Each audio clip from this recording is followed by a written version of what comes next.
Hello everyone, welcome to the session on harnessing the power of SQL and JSON. My name is Umachandar. I am a program manager in the Azure data team.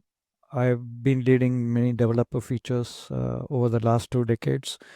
So right now I am working on the JSON support for SQL. And in the past I worked on machine learning services, window functions, and many other improvements. Okay, today we'll look at the JSON support in Azure SQL Database and SQL Server. So first we'll have a high-level overview of where we are today, and then I'll drill down into some of the new features like the JSON type, which we introduced for public preview, and we'll take a look at how to index JSON documents, and also like few other key scenarios about how to use SQL and JSON together. Okay, so the JSON support we first added back in SQL Server 2016. So the initial implementation was around the character string columns. So the JSON documents can be stored in a varchar or in varchar data type, and then you have many functions which can be used to manipulate the JSON document. Either it's for changing some property or querying a particular property or validating the JSON document. So these are some of the functions which are added at that time. Then we also added a few relational operators to help with taking your relational data set and transforming to JSON, or taking your JSON document and transforming it to a relational data set. So these two operators like OpenJSON and ForJSON can be used for that. Then in SQL Server 2022, we made some minor enhancements to isJSON to help validate JSON documents better. And then we added a new function to check for whether a particular path exists in a JSON document or not. So this can be useful in cases where you want to set up a check constraint on a table and the property is in a JSON document. Then we also added two new ANSI SQL functions from the standard, and these are JSON object and JSON array. As the name indicates, you can use these to construct an object or an array out of relational data. So last year we also announced the public preview of the native JSON data type. So I'll drill down into that later. So that's currently available in SQL database and SQL managed instance with the versionless policy. So as part of that, we continued adding more features from the ANSI SQL standard, and we added the JSON aggregates. One to aggregate data into a JSON object and another to aggregate data into a JSON array. This can be used with other aggregates in any of your queries with group by and so on. So we also made some enhancements to JSON aggregates itself to make them work with the grouping sets feature. So I'll show this a little bit in a demo. And then we also enhanced some of the JSON path searches to support wildcard searches on arrays.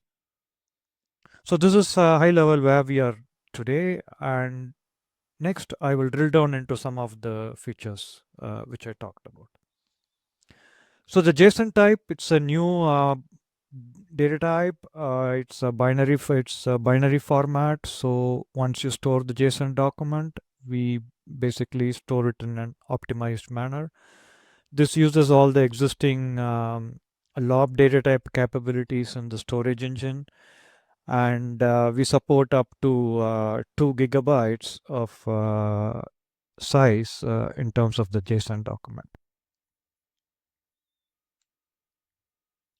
So now how does this new JSON data type compare with the what we call legacy JSON, which is based on character strings, meaning you store the JSON document as a string in a varchar or n varchar column. So let's look at some key differences. The JSON type is a native type. It has its own binary format, whereas the previous approach, you store the JSON document as is, including any white spaces, formatting, and so on. Right. So to the database engine, it's only strings, unless you work with the JSON functions. Then JSON document itself can contain values of different types, and JSON has numbers, strings, and Boolean. So we store them as native SQL types. Whereas in the legacy JSON, these are stored as strings always. The parser has a little bit different behavior, where with the native type, all the JSON document contents are validated and stored into this binary format.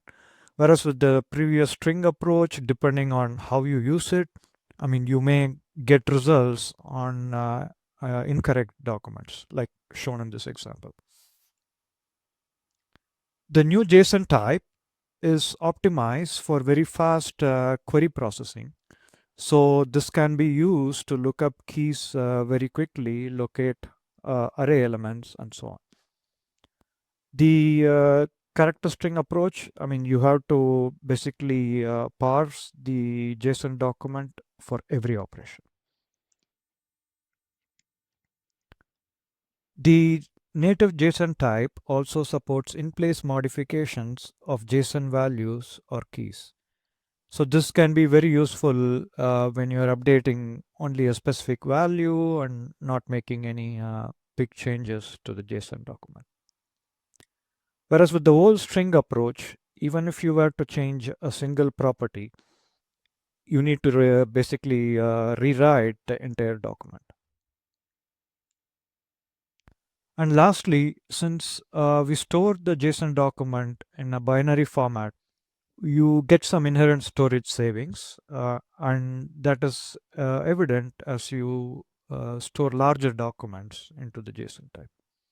Whereas with the older character-based approach, it's the string is stored as is. There is no compression other than like some string-based compression if you turn it on, and or you store it in columns too. Okay, so with that, now once you have a JSON type and you have a table with a JSON column, then there are a lot of scenarios where you want to index certain properties and query them in your SQL statements.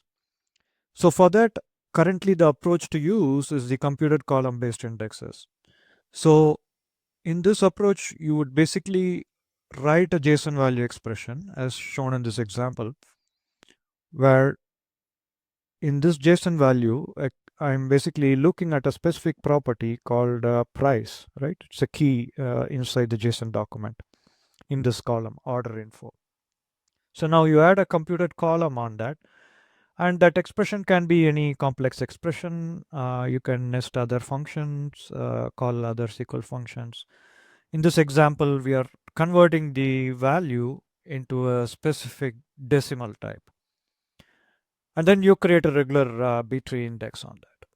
So now when you have a query as shown here, the query optimizer will automatically match this expression to the computed column expression. And we are able to use the index in this case. So this is an example of how you would index JSON documents. So now let's look at a scenario where you want to take data from SQL tables and then convert them into JSON documents. So this can happen for many reasons, like you have a new application connecting to the database, you are leveraging some of the new formats, and you want to use JSON as the data interchange format.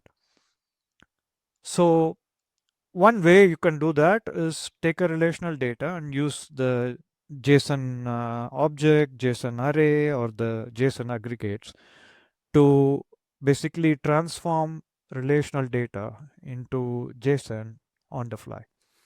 So here is an example of a query where you're joining an orders table with accounts table, and you can nest and use any of these functions.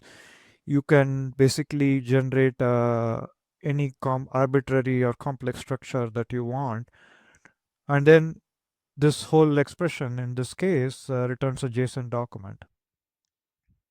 So this is an example of how you can take existing data and convert it to JSON. And also recently we added a feature in SQL database to call into a REST API endpoint, right? And in this scenario, I mean, you can send and receive payloads either in JSON, XML, or text format. So here, if you specifically look at the format of using JSON, then you can use the same functions which I showed earlier to either look at some specific properties. You can take some relational data, construct it, and then send it to the endpoint. So for example, you have Azure OpenAI and you've deployed your own model there, then you can construct a JSON document out of the relational data and then send it to Azure OpenAI. Similarly, you may write your own Python function which receives data from SQL as JSON, and then it can do some actions on it and return back the response as JSON.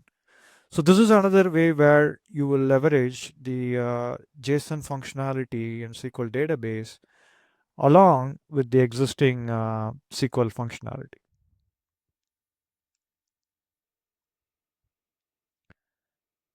Now, one of the other common scenarios is basically taking data from a file and importing it into a SQL table, right?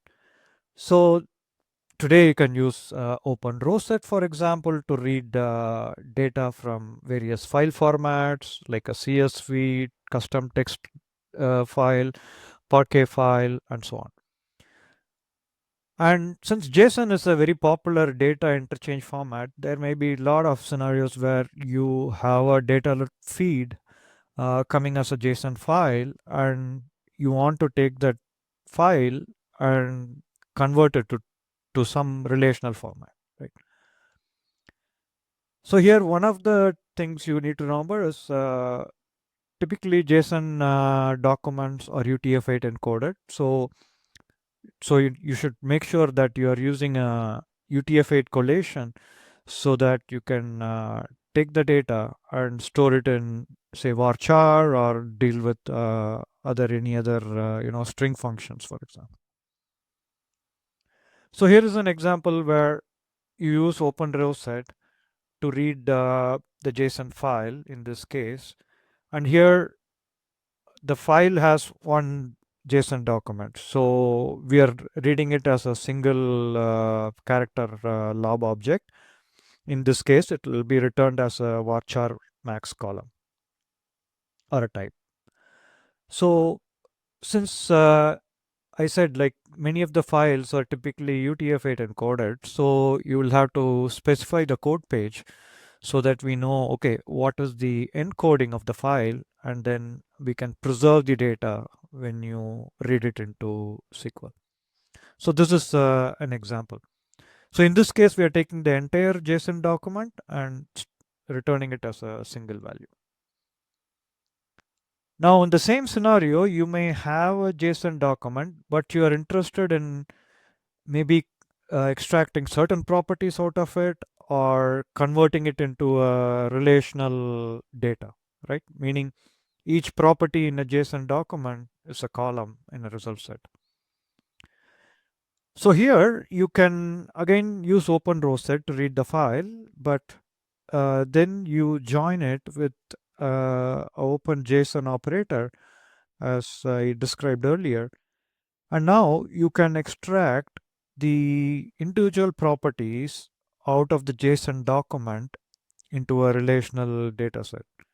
As part of this, you can do conversions of data types, right? Like for example, JSON does not have datetime types. I mean, string is pretty much how you would store timestamp values. So now you can convert that to an optimized SQL type and return it in the result set. So this is an example of how you would do it. The JSON path itself is optional if the name of the column happens to match the property at the leaf level or the first level of the JSON document. Here I've basically shown you just as an example how you would use it.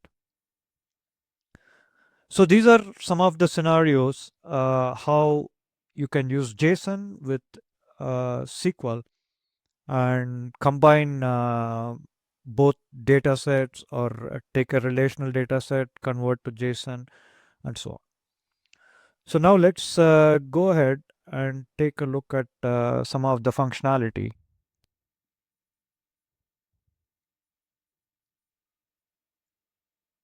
Okay, so first I'm going to show you how you can use the JSON data type. So I'll drop the rig table just to make sure it's not there. So you can create a column and a table with the JSON data type. You just need to say JSON. I mean, it's pretty straightforward like any other types, and it's seamless. I mean, you can declare variables and so on. The constraints you can put is only either null or not null. Additionally, if you want to add, like for example, the JSON path exists, you can do that here. So for you may want to say, okay, I want to ensure that a particular path is there in the JSON document. So in this case, I will pick order number, right? So I can then do this. So this is an example of how you would use the check constraint along with the other columns. So now what happens when I create or load a data into this JSON I mean, into this JSON type in the JSON column here in the order info, then you will basically be able to take the JSON document and convert it to a JSON type in this case. And as part of that, the database engine will also verify that order number is specified in the JSON document.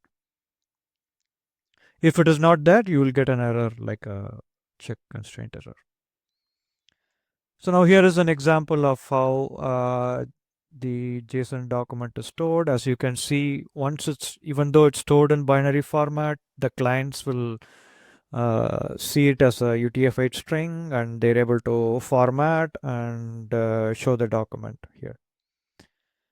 So here I've kind of shown the size of the JSON document when stored in binary format versus an nvarchar column versus varchar column.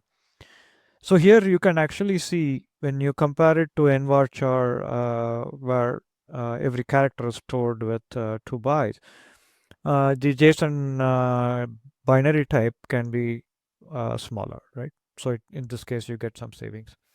For varchar, there is not much savings. But the same document, as you add more properties and arrays with repeated keys and elements and so on, then you'll get more compression savings. Just to show you an idea of how it looks. Okay, so then now once you store the document in a JSON type, there'll be many scenarios where you want to basically query the property, right? Either it's a specific property, multiple properties, and then do something with it in SQL. So the first function you would typically use is what a JSON value, which takes a JSON type or value, whether it's a variable, column, and then you specify a path, and that's about it. So it gives you back the text in that path. Now, once you have this, I mean, it's not really useful just by itself. In many cases, you would combine it with other SQL functions or aggregates and so on, right?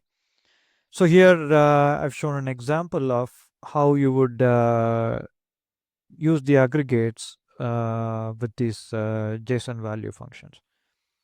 So here I've extracted two properties out of the JSON document, and then we are converting it to like float or int here, and then you do a simple sum on that.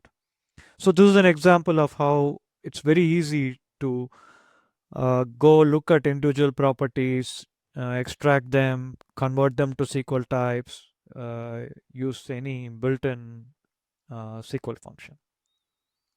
So this was a quick overview of how you can use the JSON type. Right? Next, we'll look at the scenario where you maybe have a relational data and you want to basically convert them to JSON, right? So first, let's populate these tables.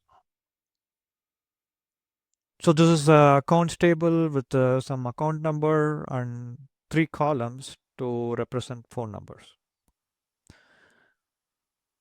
Then I have an orders table which has similar columns like the document which we showed earlier.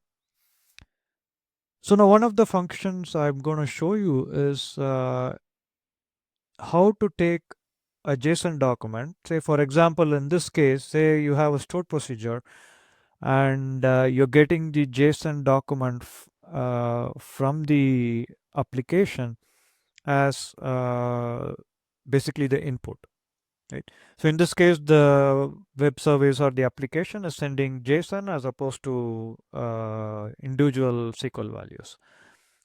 So here is this example where I have an array with two objects. So what we're going to do is see how you can take this JSON document and then transform it into a relational data so I can insert it into the orders table. So currently in the preview, you need to include the cache. So I put that here, but that won't be necessary in the future. So in this sample here, in this query, what I'm doing is using the open JSON operator, and the input is the JSON document. So now you take that, and like I showed earlier in the slides, you use the with clause in the open JSON to specify the columns and SQL types, and you can query them. So let's run this query. There you go. So this in this query, basically I inserted, and then I'm also using the output class to show the inserted values. So now we've taken a JSON document and transformed into a relational data. Now, once you have the data in relational format, well, like I said, you may want the application to get data as a JSON document. So that transformation can be done on the fly. So in this case, what I've done is I've constructed a JSON object with some properties. Some of the properties are objects by themselves, as you can see here, and they're nested. And the other properties are one of the properties an array. So you can basically do an aggregate which combines all the rows into a single JSON document. So that's what you kind of see here. Now, same example with the orders and accounts table, and I want to return a single array with all the phone numbers of the account. So this is how you would do it. So it's a nested array where every element is again a bunch of phone numbers, and that's all. You just aggregate the data. So here we've seen like how easy it is to take relational data and combine them into JSON documents. This is similar to how you would use a string ag today or sum or count. So now let's look at a scenario where you would use the same JSON aggregates with grouping sets feature. So grouping sets allow you to take data and aggregate them by specifying various sets meaning like columns on which you want to group by. Typically in group by, you can specify only a set of columns. Once you do the grouping sets, you can specify many sets and then say, okay, I want to aggregate the data on all of these combinations and get the results. So here is how you would do it. So in this example, I've also shown how to use sum here. So this shows how easy it is to combine JSON aggregates with any other aggregate. So this is an example.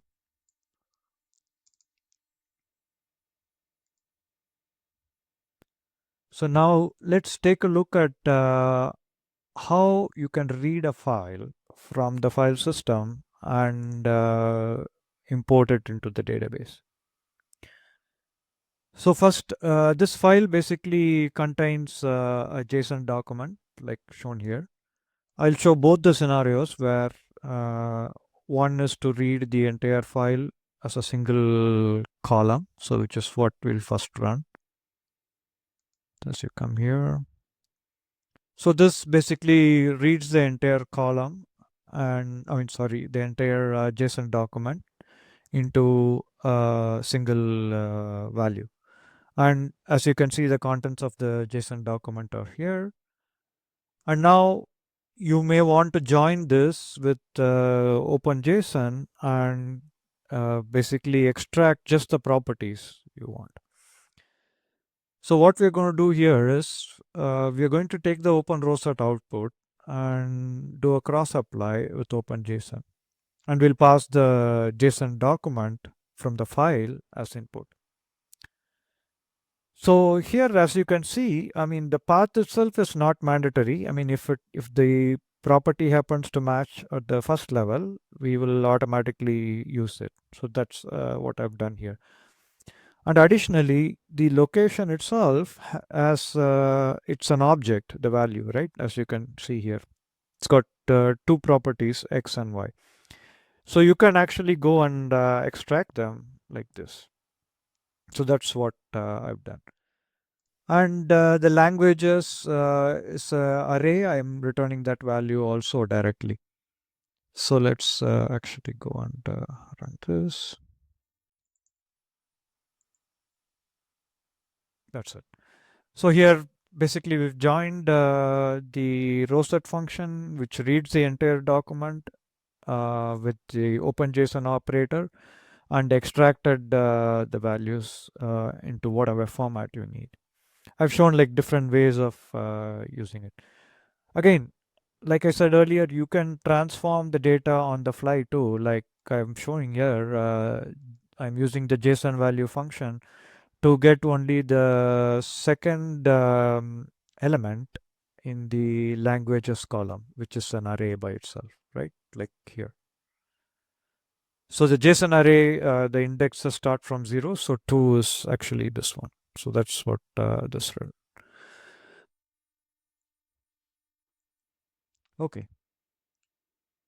So with that, I hope you got a very good understanding of how to use JSON with SQL, work with SQL data and JSON data using various functions and operators. Here are some resources where you can go and drill down on each of the functionality that I showed you. Uh, Please try it out. The JSON data type and the aggregates are currently in preview. Let us know how it works for you. And yeah, that's about what I had. And here is a link to the Microsoft Learning path and applied skill about how to develop data-driven applications. Thank you, everyone. I hope you have a good time and the rest of the conference, and you got to learn about SQL and JSON in this session. Thank you.